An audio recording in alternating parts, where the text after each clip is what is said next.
Taiwan has long benefited from a silicon shield. It makes nearly all of the world's most advanced computer chips, so other countries, like the US, have a vested interest in defending the island from a Chinese invasion. But the 2022 Bipartisan CHIPS Act brought TSMC, Taiwan's largest chip manufacturer, and others to build fabs in the US. But Trump wants more. Taiwan took our chip business away, and we'll be taking back a big portion of that industry. We want it back in the United States, and if they don't bring it back, we're not going to be very happy.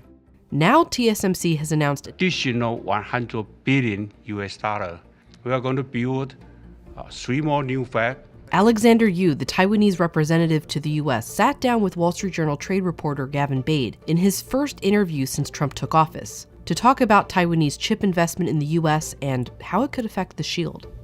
Well, Representative Yu, thank you so much for sitting down with the Wall Street Journal. It's a pleasure, Gavin. We saw President Trump have some negative comments about the CHIPS Act. The CHIPS Act is a horrible thing. This ridiculous program that Biden has give everybody billions of dollars. They already have billions of dollars. How does your government view those comments? And could TSMC actually be investing and building in the U.S. if those CHIPS Act incentives somehow went away?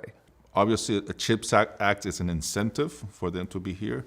But there are other incentives. Obviously, companies will go to places where they think the revenues will be positive for them.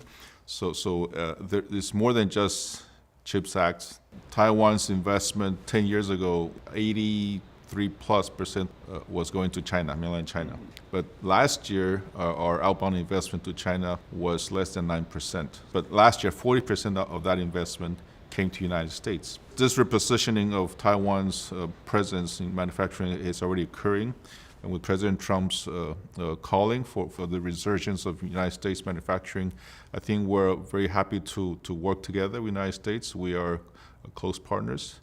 At the White House, President Trump was saying that the TSMC investment would allow the leading-edge microchips, the most advanced semiconductors, to be made in the United States. True. That would be a shift from today when the most advanced microchips are made in Taiwan, on the island of Taiwan. Is the Taiwanese government prepared to allow the most advanced, the leading-edge microchips to be manufactured in the United States? The need for more chips, especially the more advanced chips, with the advent of AI, the need for those chips has increased exponentially. We can't make it all in Taiwan. So for our manufacturing to be placed in where our clients are, United States mainly, it makes sense. Also, by being part of the supply chain, Taiwan, US, and other friendly countries, we're actually better intertwined, better connected. So we can turn this shield into our silicon fortress. From what I know from TSMC's data, they spend a lot of effort and resources in technological advancements to make the newest, most advanced chips as possible.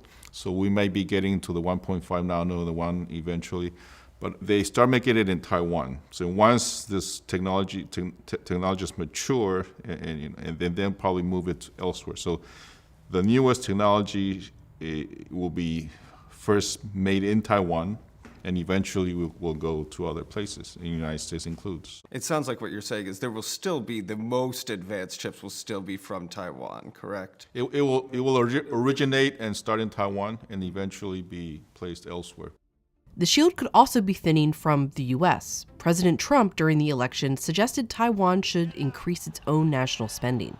Is the security relationship between the U.S. and Taiwan as strong as it's ever been, or has it changed since Trump came back into power? And we understand our friends'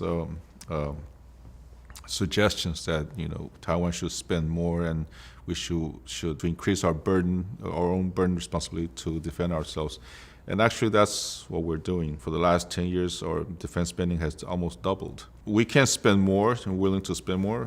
President Lai has announced that he will add at least 3% of GDP on defense. For the last 8 years, we spent $26 billion in purchasing weapons, mainly from the United States. There has been 48 announcements of weapons sale from the United States to Taiwan.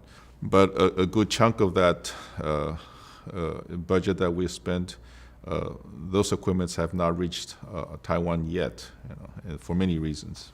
Obviously, we are very appreciative of the United States making available these equipments, but it's the speed at which these equipments, which are in stock, can be made available to Taiwan.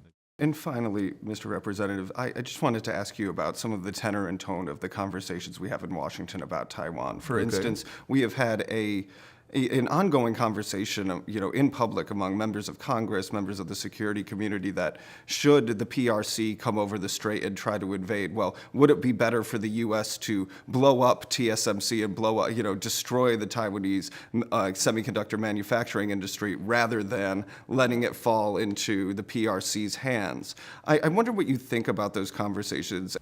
If they get their hands on TSMC in Taiwan, in Hsinchu in particular, they're getting are the machines, and those can be easily replicated.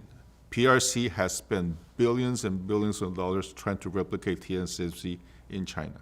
They even hire TSMC managers, they hire engineers, but they have not been able to do so. And actually, most of these couple of companies that they've invested by the state probably are in ruin. Why? In my opinion, it's the freedom factor. It's the human factor that makes TSMC work. Without Taiwan, TSMC will not work. As simple as that. It's not Taiwan by itself. We may have a shield, but together with other friends, we'll have a fortress. Fortress Taiwan. I think Yes. we can leave it at that, Mr. Representative. Of course. Thank you so much for sitting down. No, on it's the a Wall pleasure. Street It's a Journal. pleasure. Really has been a fantastic conversation. Thank you so much. Thank you. Appreciate the time. Thank you.